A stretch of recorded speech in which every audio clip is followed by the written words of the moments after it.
Hey, so I've been using the Motorola Edge 30 Pro for the past 2 or so weeks now, and I think I've got a very good idea of what this phone is all about. Now, let me start off with the Motorola Edge series. The Motorola Edge series was supposed to be this flagship series that takes on pretty much all of the well-known competitors out there, and with the Edge Pro, I believe, 2 years ago, it started off doing a pretty good job. It introduced flagship processors, it introduced a flagship display, it also introduced flagship features like a periscope telescope camera, things like wireless charging. But with the Motorola Edge 20 Pro, Motorola decided to take a step back. They didn't bundle in all of the flagship features they had with the Motorola Edge, which got me thinking as to why they did that. They did maintain the flagship processor, although at a slightly lower price tag and slightly toned down specifications, no wireless charging, etc. And the Motorola Edge 30 Pro is 2022's flagship smartphone, which I've been using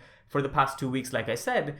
And this one is even more stripped down, which I don't know why Motorola did. Right off the bat, you'll notice that this thing has a very bulky design. It's not really lightweight, nor is it very sleek. It's 196 grams and 8.8 millimeters thick, and it doesn't attract any fingerprints at the back, which is really good. And this color is really nice looking, and although this is made of glass at the back, this is Gorilla Glass 5 protection at the back, you're looking at a plastic frame. So with the plastic combo and the glass, it sort of feels cheap in the hand, almost like a mid-range smartphone, which is a shame. You do get IP52 water or dust resistance. There's no IP67 or 68 like you'd expect for a smartphone at this price point, but alas, this is all you get. Splash protection, you won't be able to dunk the smartphone in water, but if you're out and about using it in the rain, you shouldn't worry too much about damaging it in any way. And like you've probably already seen, this is no small smartphone. So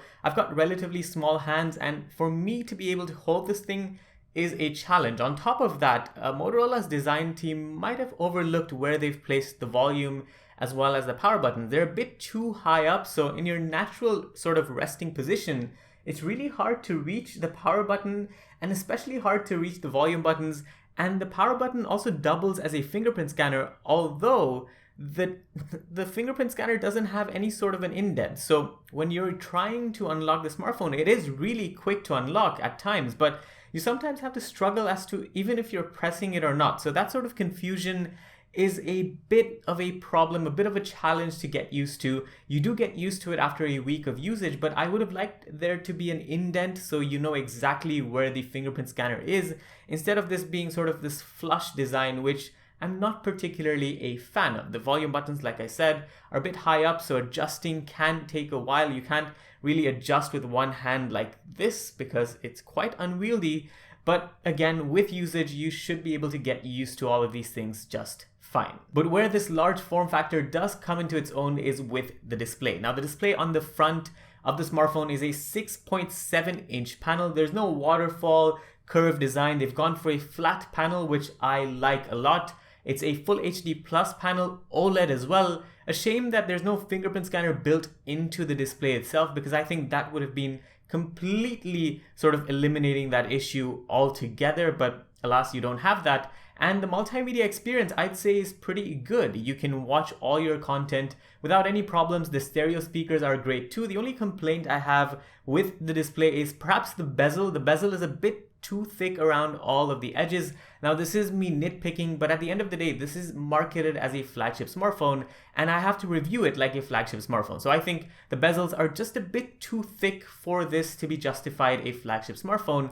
But aside from that, the overall multimedia experience on the display is pretty good indoors. I'll tell you why I said indoors, but before that, I also want to point out that this is a 144 Hz panel, and compared to 120 Hz, you can definitely tell the difference between the two. I went to using a 120 Hz phone just yesterday actually, and I could feel just slight choppiness in that, which I know is asking for too much for a smartphone, but the 144 Hz really spoils you, And the way Motorola has done it is pretty good. They've got this adaptive 144Hz refresh rate sort of option, which dynamically adjusts as to what the best refresh rate is going to be, and it does a pretty good job. There are a few frame drops here and there when you're pushing the smartphone a lot, but I haven't noticed them too much, which is great. And to be honest, the 144Hz all the way isn't something I've used. I've always stuck to the optimized version because I just feel like it does a pretty good job. But back to where this thing is a problem. The display has one major concern, which is the fact that it doesn't get bright enough. This is an OLED panel. This supports good multimedia consumption indoors, but as soon as you pick up the smartphone and go outside, you will notice that the display's brightness is lacking. And it's not lacking at full brightness. So if you were to actually slide all the way to full brightness, you can see pretty well, but the drop off from full brightness to even 90% is just so drastic that when you try to use this phone at even 90% outdoors, you cannot. And compared to, let's say, any flagship smartphone mid-range like the Galaxy S21 FE, the smartphone I came from to switching to this one, I could notice that I was able to use the Galaxy S21 FE at 50% brightness outdoors, whereas with this phone, even at 90% and I'm sort of facing the sunlight through a window, it's really hard to use. So that's something you have to keep in mind if you want a good display and you're out and about a lot. That's not to say though that the internals on the smartphone are truly flagship and they complement the overall experience pretty well. Inside, you find the Qualcomm Snapdragon 8 Gen 1 processor, which is an octa-core processor, the latest of 2022, alongside 12 gigabytes of RAM and 256 gigabytes of storage. You cannot expand the storage, so you are stuck with what you have. And to be honest, I don't mind. The 256 gigabytes is going to be plenty for anyone wanting to use this phone for maybe 2 or 3 years. Even content creators can do so. And if you really need the extra storage, just get a hard drive, transfer all your data every once in a while, and you should be okay with 256 gigabytes of storage. Now, the flagship processor does lend itself to a few problems, which is the fact that the smartphone does overheat a couple of times near the camera. This is when I'm scrolling through Twitter and Instagram all simultaneously with a YouTube video running around. So that's when you start to notice some overheating at the back. It's not major, and the overheating generally is what brings the frame rate of the display down. So that is something you have to keep in mind if you want a gaming smartphone. And at the same time, there's this odd glitch that I noticed just yesterday where I was trying to use picture-in-picture mode in trying to watch a competition. I watch sports on a regular basis and the large display really helps with that. And I like to use picture-in-picture, but when I tried to do that with Chrome, it didn't work. It works on pretty much every single phone I've tried so far. Even the most budget smartphones are capable of doing picture-in-picture, but unfortunately for this, it just doesn't seem to work. I don't know if this is a glitch, and maybe perhaps Motorola can look into this with a software update. But so far, this is one problem that I faced. It doesn't happen when you're using Google Maps, but it does happen when you're using Chrome and trying to watch a video. And it wouldn't be fair to talk about the experience without talking about the software. This is Android 12, pretty much the purest and cleanest Android experience you can get on any smartphone barring the Pixel, with a few Motorola touches. So if you sort of shake the smartphone, you can turn on the flashlight just like so. If you twist the smartphone, you can even unlock the camera just like so. So there are a few things here and there that Motorola's thrown in that makes it just a bit higher up when compared to a stock pure Pixel experience. And I don't really like Android 12. Android 12 just makes everything a lot more cumbersome. Like if you want to connect to Wi-Fi and also connect to data, there's just a lot of things going on. Even the toggles when you pull down the notification shade, I just like how One UI and Samsung does it. They're just very easy to reach. Whereas here, it kind of feels like you're not using the screen real estate as efficiently as you can. I don't know why they've made the toggles so big. But yeah, I haven't found it to be a very enjoyable experience. Yes, for stock Android fans, this is going to be great. But for me, I do prefer One UI. And as great as stock Android is, you also do not get updates. So this thing is stuck on the January 2022 software patch, and we're in April. So I don't know what's going on with Motorola, but definitely looking out for Motorola to push an update, which hopefully fixes some of these issues that I've been facing, and also sort of refines this flagship smartphone and makes it a better buy over the next couple of months. Okay, so finally, the camera. I think the camera is perhaps the biggest backward step on the Motorola Edge 30 Pro. This thing has a 50 megapixel wide and a 50 megapixel ultra wide angle setup with a 2 megapixel depth sensor. And the 50 megapixel primary camera is great. It's got a reliable shutter and it can take some really good looking images. Although there is one thing to point out. The images that come out of the device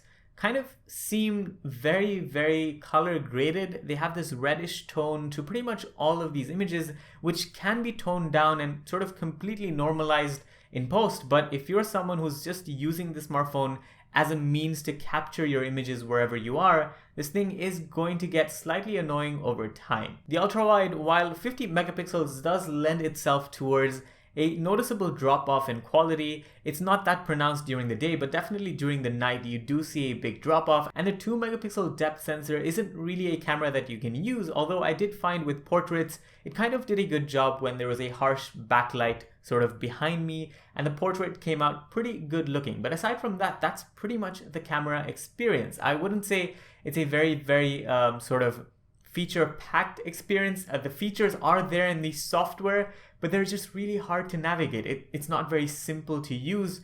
And again, this is something that Motorola needs to fix. The camera interface in general has been a problem for Motorola over the past year and a bit even. When I was reviewing Motorola smartphones, even in 2020, this was an issue. So I hope that Motorola just refines the overall software experience when taking a photo, because I think that's going to go a really long way in making sure people enjoy using the camera experience. As far as the video quality is concerned, you're restricted to 4K 30 FPS. There is no 4K 60 FPS option. I have been browsing through forums and I've read that if you turn to 20:9 video, you can enable 4K 60 FPS, but I don't want to film in 4K 20:9, so I would like 4K 60 FPS to make it to the Motorola Edge 30 Pro with a software update, and this is why I'm looking forward to the software update. Videos are pretty good when it comes to the wide camera lens. As soon as you switch to the ultra wide, you need to be filming at 4K to be able to get all of that resolution, all of that quality at 1080p, and the ultra wide, definitely don't use the video camera when you're doing so. The front camera is actually a 60 megapixel camera, so that's pretty good. Your selfies are going to be really crisp, and that is something that these days you typically find to be sort of a point you want to push forward when it comes to, social media, the presence of all of this sharing and photos. The video quality on the front is also pretty good. I have filmed sort of a vlog-like experience on it, and I did find that the field of view was a bit restricted, but aside from that, the quality was actually pretty good. And finally, let's come to battery life. This is a 4,800 milliamp hour cell here. No surprise considering how large the smartphone is. The 4,800 milliamp hour cell, when I first switched to the smartphone, I did feel it wasn't going to be enough at 144 Hertz, but thankfully it has been enough to last me through a full day. Now, when I push the smartphone a lot, I do end the day with around 10 to 5%. If I'm going to work and then coming back and then going out straight away and then coming back, I'm not really confident this can last me a full entire day,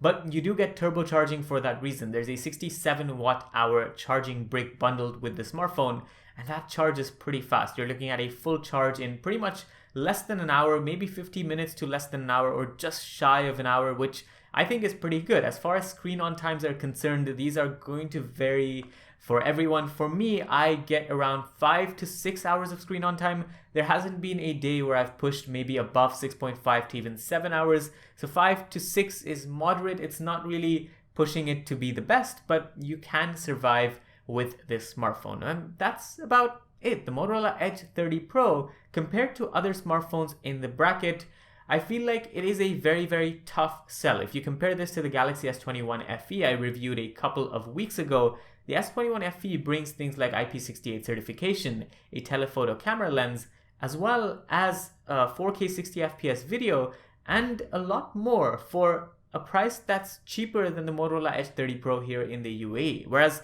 if you want something that's a bit more design centric, you can even go for the likes of the Oppo Reno 7 Pro. And I think the Oppo Reno 7 Pro and the Motorola Edge 30 Pro sit right next to each other. So if you're choosing between the two, this smartphone definitely is pushing it slightly higher with things like IP57 certification that's not there on the Reno 7 Pro. But if you want to choose between the Galaxy S21 FE and this smartphone, I think the Galaxy S21 FE, regardless of which processor you're gonna get, still comes out on top. So yeah, hopefully you guys found this video review useful, and if you did, a like would be very much appreciated. Let me know what you guys think down in the comments about the smartphone, and let me know which smartphone you'd like me to cover next. As always, follow me on my socials, Twitter, etc., all linked down below, and I'll see you guys in the next one. Thanks for watching. This was Vaibhav. Adios.